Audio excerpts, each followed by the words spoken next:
Bismillahirrahmanirrahim. Assalamualaikum warahmatullahi wabarakatuh.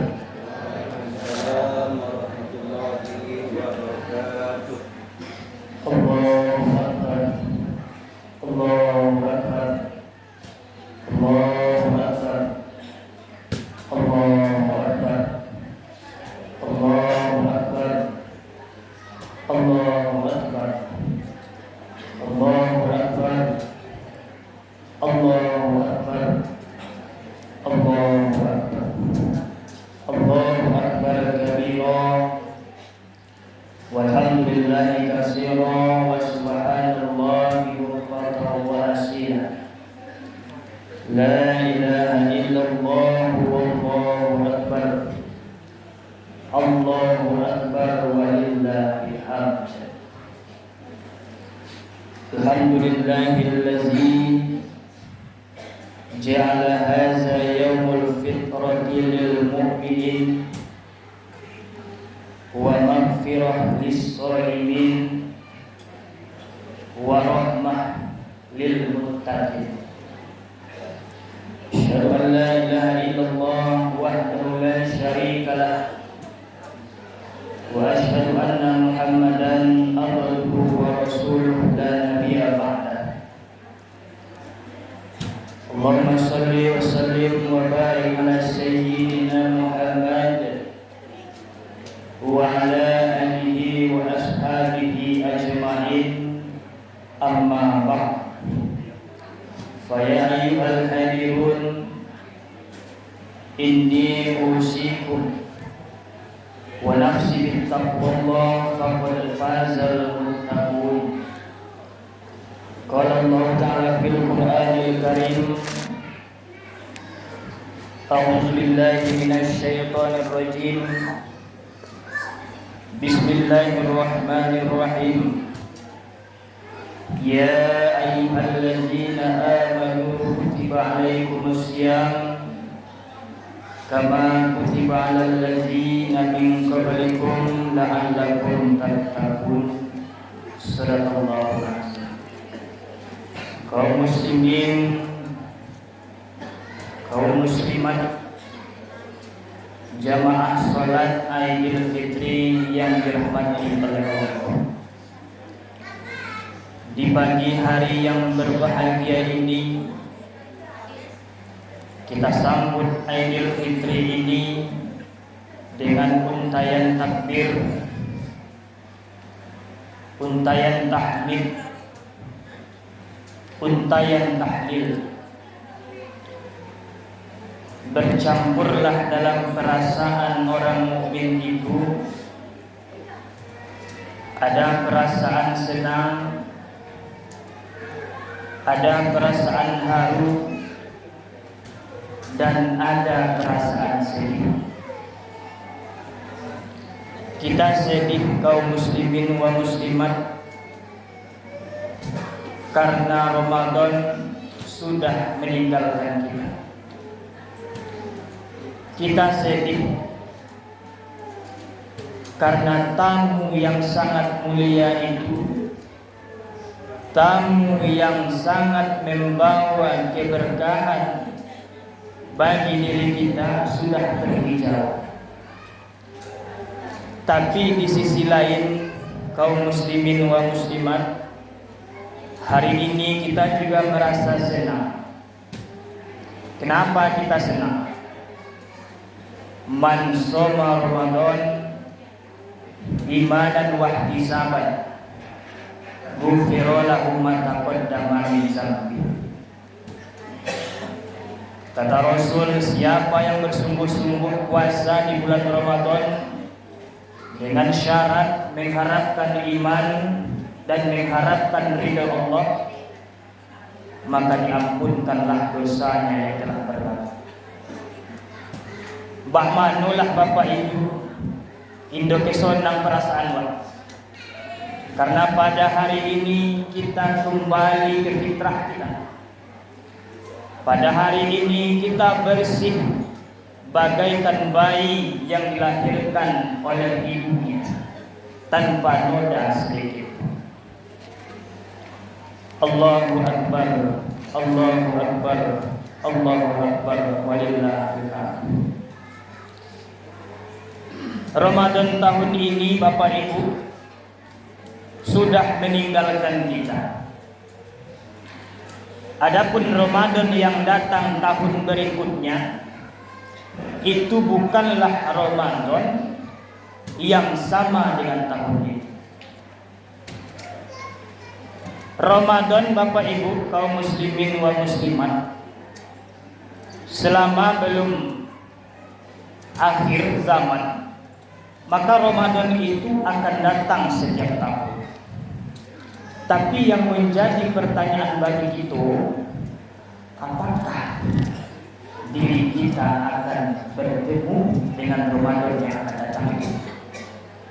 Cubalah Bapak Ibu kita lihat ke muka, kita lihat ke belakang, kita lihat samping kanan samping kiri. Lah banyak saudara-saudara kita, famili kita yang mana tahun dulu dia ikut sholat Idul Fitri bersama kita. Tapi tahun ini Bapak Ibu, gimana mereka? Mereka sudah dipanggil oleh Allah SWT. Maka bisa jadi Bapak Ibu, Ramadan tahun ini Ramadan terakhir bagi kita. Maka yang menjadi pertanyaan bagi kita, apakah sudah semaksimal mungkin kita melakukan ibadah pada Ramadan kemarin? Atau justru Bapak Ibu, kita malah menjadi orang yang merugi? Maka laili mua golongan orang justru ini merugi di saat Ramadan itu. Kaum muslimin wa muslimat yang dirahmati Allah, golongan orang yang pertama yang merugi di bulan Ramadan itu, bertemu dia dengan Ramadan, panjang umur, sehat badan, tapi indo tergerak hati untuk melakukan ibadah di bulan Ramadan itu. Nak puasa-puasalah kalian, solat-solatlah kalian, nak berzakatlah kalian, nak torawih-torawihlah kalian. Yang ini itu tergerak hati melakukan amal wajib maupun amal sunnah di bulan Ramadan. Maka jelaslah Bapak Ibu yang dirahmati Allah, kalau kita buka Quran surah Al-Baqarah ayat 183 tadi, ya ayyuhallazina amanu kutiba alaikumussyam, yang diundang oleh Allah, yang diajak oleh Allah untuk berpuasa itu adalah khusus bagi itu yang merasa beriman kepada Allah. Makanya banyak ditemukan ini muslim tapi tidak puasa, maka tidak perlu kita perdebatkan, berarti dia beriman kepada Allah Subhanahu wa taala. Buatlah sesukamu di muka bumi ini, maka tanggunglah nanti kata Allah balasannya di akhirat. Sekecil apapun dosa ada balasannya, sekecil apapun kebaikan kita ada balasannya. Allahu Akbar, Allahu Akbar, Allahu Akbar, walillahil hamd. Golongan orang yang kedua, orang yang merugi di bulan Ramadan itu adalah inyolai puasa, tapi dia tidak mengetahui ilmu dasar puasa. Memang Bapak Ibu, ketika kita melakukan amal ibadah itu, salah satu syarat agar ibadah kita itu berkualitas, memang kita harus mengetahui ilmu dasar ibadah yang kita lakukan.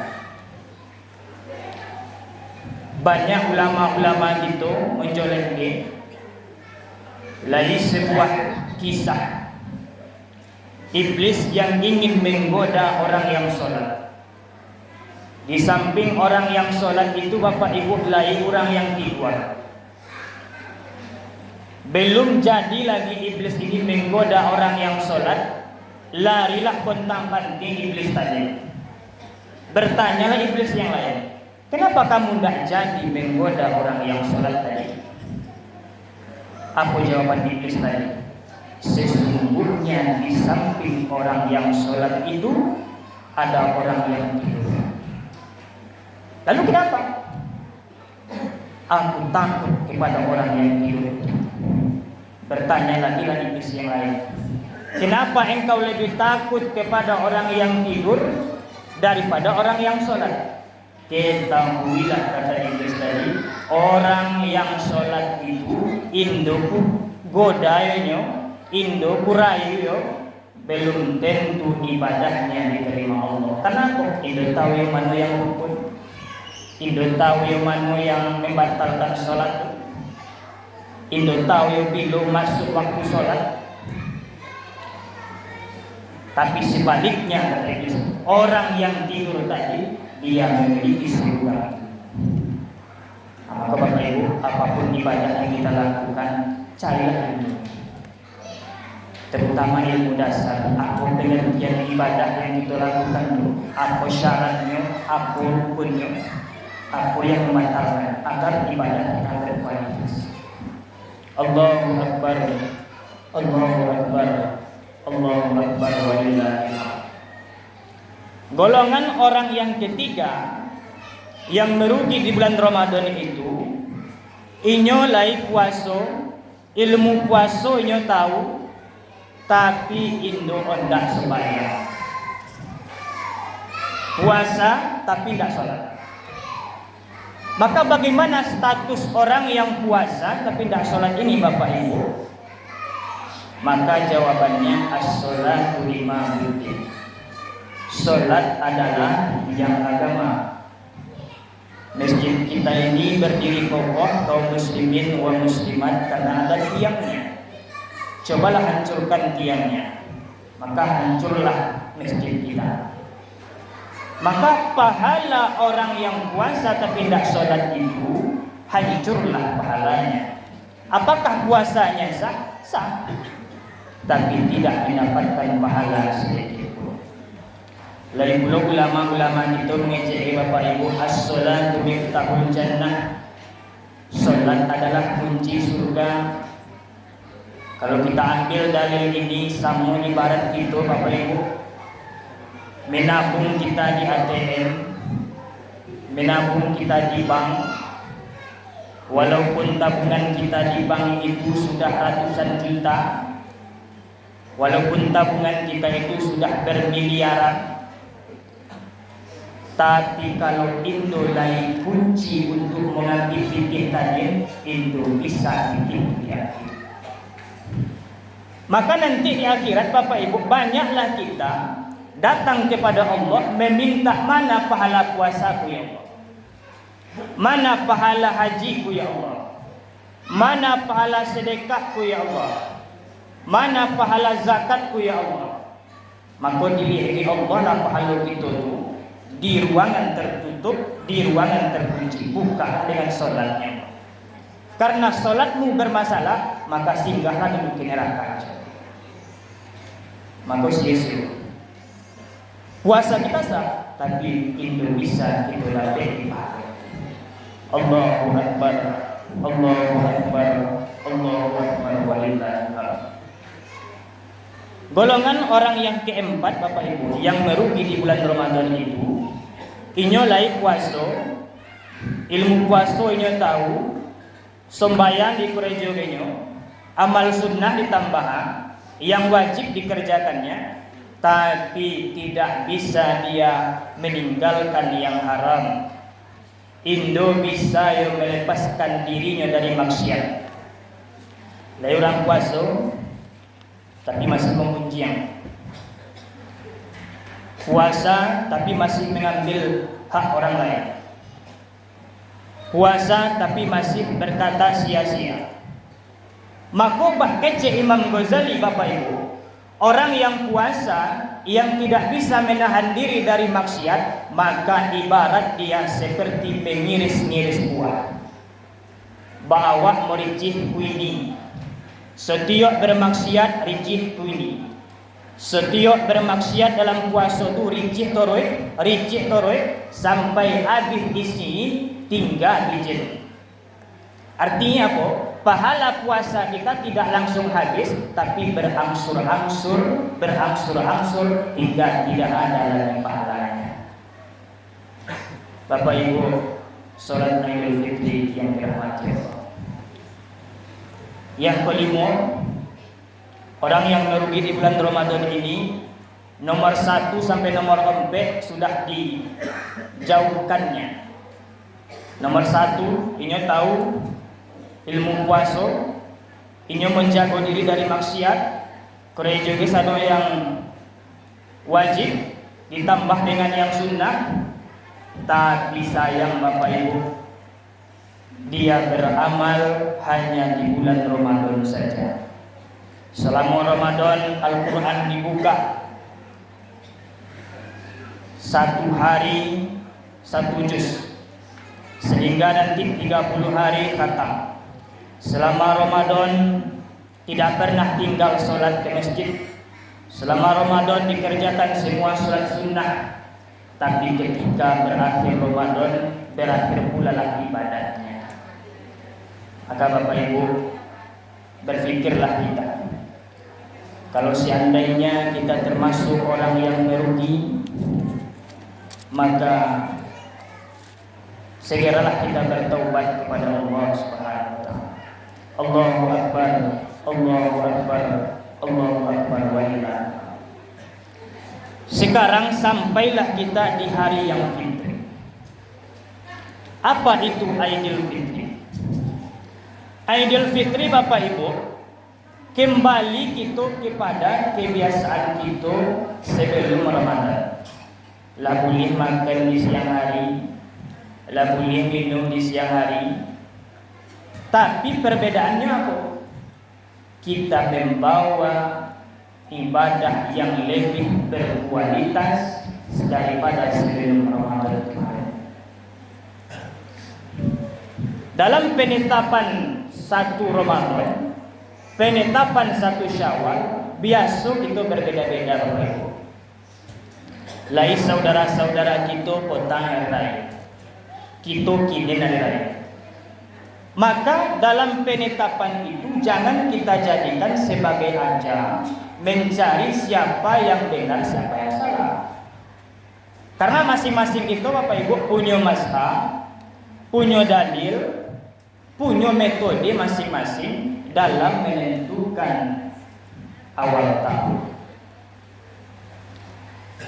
Maka Bapak Ibu, kalau kita lihat ormas Nahdlatul Ulama, mengapa kita puasa ini? Karena dalam mencari awal tahun itu kita memakai yang namanya ru'yal hilal, melihat bulan, melihat hilal. Apa dalilnya? Disampaikan oleh Rasul dalam hadis sahih, sumu li ru'yatihi wa aftiru li ru'yatihi. Fa in gumma alaikum fa akmilul iddata salasina yauma. Apa kata Rasul Bapak Ibu? Berpuasalah kalian karena telah melihat hilal, dan berbukalah kalian karena melihat hilal pula. Jika hilal itu belum tampak, maka cukupkanlah bilangannya menjadi 30. Aku gitu. Tapi saudara-saudara kita Bapak Ibu yang Muhammadiyah, metode yang mereka pakai dengan metode hisab. Kalau dalam bulan Syamsiah, dalam 1 bulan itu ada 28, lain 29, lain 30, lain 31. Tapi dalam bulan Komariah Bapak Ibu, kalau itu 29, 32. Makanya bagaimana mereka menentukan itu? Kalau Sya'ban 30, berarti Ramadan 29. Kalau Syakban 29 berarti Ramadan 30. Itu makna duluran puasa. Karena bagi mereka Syakban 29. Bapak Ibu, jangan kita jadikan ini sebagai perpecahan bagi kita. Apa dalil mereka? Dalilnya terdapat dalam Quran surah Ar-Rahman ayat 5. A'udzubillahi minasyaitonirrajim. Bismillahirrahmanirrahim. Asy-syamsu wal qamaru bihusban. Artinya matahari dan bulan beredar menurut perhitungan. Itulah yang mereka pakai. Allahu Akbar, Allahu Akbar, Allahu Akbar walillahil hamd. Jadi perbedaan itu Bapak Ibu Indo perlu kita jadikan sebagai bahan untuk mencari siapa yang benar, siapa yang salah. Apa yang kita pikirkan di Idul Fitri ini Bapak Ibu? Yang kita pikirkan diri kita sendiri. Apakah Ramadan yang kemarin yang kita kerjakan itu diterima Allah? Apakah ibadah-ibadah yang kita lakukan kemarin itu diterima oleh Allah atau tidak? Maka untuk melihat apakah Ramadan itu berpengaruh dalam diri kita, lihatlah tujuan puasa Bapak Ibu. Lihatlah dalam diri kita. Kalau dapat kita tujuan puasa itu, maka insya Allah puasa kita diterima Allah Subhanahu wa taala. Indo perlu kita nilai orang lain. Nilailah diri kita. Hisablah diri kita. Bacalah diri kita. Maka tujuan puasa yang pertama, lihatlah diri kita. Yang pertama kita buka dalam Quran surah Al-Baqarah ayat 183. Di ujung ayat Allah sampaikan la'allakum tattaqun. Dengan berpuasa itu maka akan menambah rasa takwa kita kepada Allah. Menambah rasa takut kita kepada Allah. Takut kita kepada Allah, takut kita kepada makhluk itu berbeda. Takut kita kepada Allah semakin dekat kita kepada Allah. Takut kita kepada makhluk maka menghindar kita daripada makhluk. Yang menjadi pertanyaan Bapak Ibu, siapa orang yang bertakwa ini? Maka dalam Quran surah Al-Baqarah ayat 3 Allah sampaikan, A'udzubillahi minasyaitonirrajim. Bismillahirrahmanirrahim. Allazina yu'minuna bil ghaibi wa yuqimunas shalah wa mimma razaqnahum yunfiqun. Kalau kita mengaku sebagai orang yang bertakwa, maka harus ada 3 hal dalam diri kita. Dalam ayat ini Bapak Ibu, kaum muslimin wa muslimat, orang yang bertakwa itu dia harus beriman kepada yang gaib. Harus percaya kepada sesuatu yang tak tampak. Allah, kita tak pernah melihat Allah, tapi kita beriman kepada Allah. Malaikat, balasan baik surga, balasan jahat neraka, termasuk pahala. Kadang kita Bapak Ibu, karena pahala ini tidak tampak, karena pahala ini tidak bisa dilihat, banyak kita yang sepele dengan pahala. Makanya banyak masjid longang ketika bulan Ramadan. Makanya banyak lebih ramai kedai daripada masjid. Tapi cobalah Bapak Ibu, kalau keuntungan dunia jangankan berjuta-juta, jangankan ratusan ribu, 1.000 rupiah kita kocak. Contoh kecil, di samping rumah kita ada kedai. Kita mau membeli gas.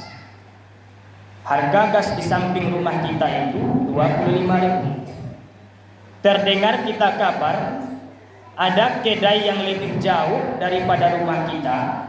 Lampau kode yang pertama tadi, ternyata harga gas di situ 24.000. Kebiasaan kita, biarlah berjalan jauh sobo, yang penting dapat yang murah.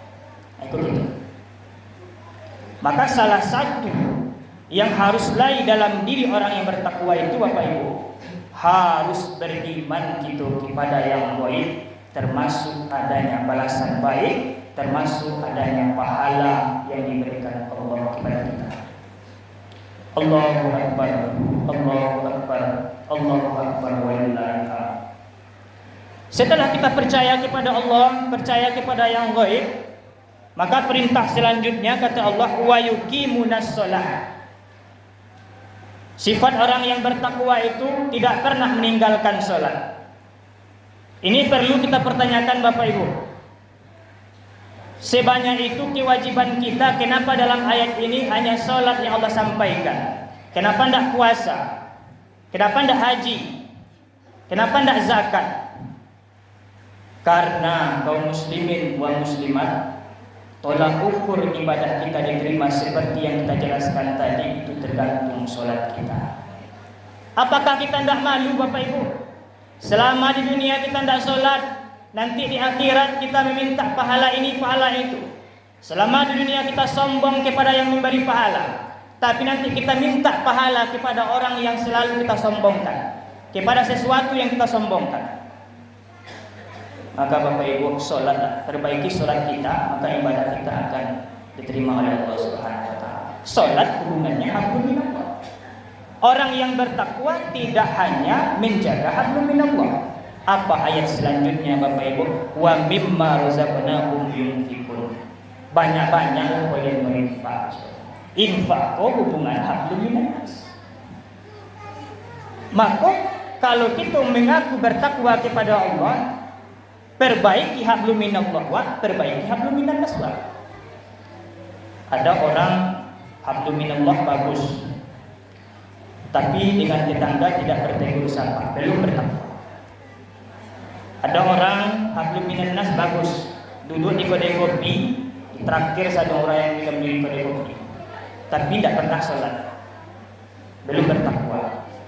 Maka Bapak Ibu, salah satu tujuan puasa adalah menambah ketakwaan kita kepada Allah. Kalau ketakwaan kita bertambah, maka insya Allah puasa kita diterima Allah. Allahu Akbar, Allahu Akbar, Allahu Akbar. Kita buka balik Quran surah Al-Baqarah ayat 185. Tujuan puasa yang kedua adalah la'allakum tashkurun. Membentuk pribadi kita yang semakin meningkatkan rasa syukur kita kepada Allah. Selama puasa Bapak Ibu, siang hari lai sambal, lai goreng yang dimasak, tapi diharamkan kita makan di siang hari. Maka selama itulah kita merasakan bagaimana sakitnya, bagaimana laparnya, bagaimana hausnya saudara-saudara kita yang fakir dan miskin. Maka setelah Ramadan, apapun rezeki hari itu, maka kita senantiasa bersyukur. Alhamdulillah, rezeki hari ini. Karena masih banyak saudara-saudara kita yang kekurangan air bersih dan kekurangan makanan. Firman Allah dalam Quran surah Luqman ayat 12, "Wa may yashkur fa inna ma yashkuru li nafsihi." Kalau kalian bersyukur kepada Allah, maka kebaikan dari syukur yang engkau lakukan itu, maka itu untukmu sendiri. Tapi wa man kafara fa innallaha ghaniyyun hamid. Kalau kalian kufur, kalau kalian ingkar, tidak ada sedikit pun merugikan aku kepada Allah. Sesungguhnya aku Maha Kaya dan Maha Terpuji. Maka bersyukurlah kita. Bertambahlah rasa syukur kita Bapak Ibu setelah Ramadan selesai. Allahu Akbar, Allahu Akbar, Allahu Akbar walillahil hamd. Tujuan puasa yang terakhir kita buka dalam Quran surah Al-Baqarah ayat 186. Di ujung ayat Allah sampaikan la'allahum yarshudun. Dijaga Allah ibadah kita, diberikan Allah kita nikmat keistiqomahan dalam beribadah. Selama puasa Al-Quran selalu dibaca, maka orang yang berhasil puasanya di luar Ramadan dia selalu baca Al-Quran. Selama puasa salat sunnah rawatib yang mengangkat selalu kita kerjakan. 4 sebelum zuhur, 2 sesudah zuhur, 2 sesudah maghrib, 2 sesudah isya, dan 2 sebelum subuh kita kerjakan selalu. Karena kata Rasul, siapa orang yang senantiasa melakukan sholat 12 rakaat, maksudnya adalah sholat sunnah rawatib yang muakkad, sholat sunnah yang mengiringi sholat fardu yang selalu dikerjakan Rasul, maka dibangunkan bagi dia tempat di surga. Kita kerjakan selama Ramadan Bapak Ibu. Maka orang yang berhasil puasanya di luar Ramadan juga dikerjakan. Selama puasa kita selalu sholat ke masjid. Maka orang yang diberikan yarsyudun ini oleh Allah, maka dia terketuk terus hatinya untuk ke masjid. Maka Bapak Ibu, di Idul Fitri ini kita ceklah diri kita masing-masing. Kalau ketakwaan kita bertambah, rasa syukur kita bertambah, rasa nikmat beribadah itu bertambah, maka insya Allah puasa kita diterima Allah Subhanahu wa Ta'ala. Tapi kalau sebaliknya, justru ketakwaan kita tidak bertambah, rasa syukur tidak bertambah, dan malas beribadah, berarti ada masalah dalam ibadah yang kita lakukan di puasa itu. Segeralah kita bertaubat, kembalilah kepada jalan Allah Subhanahu wa Ta'ala. Fa'tabiru ya ulil absar.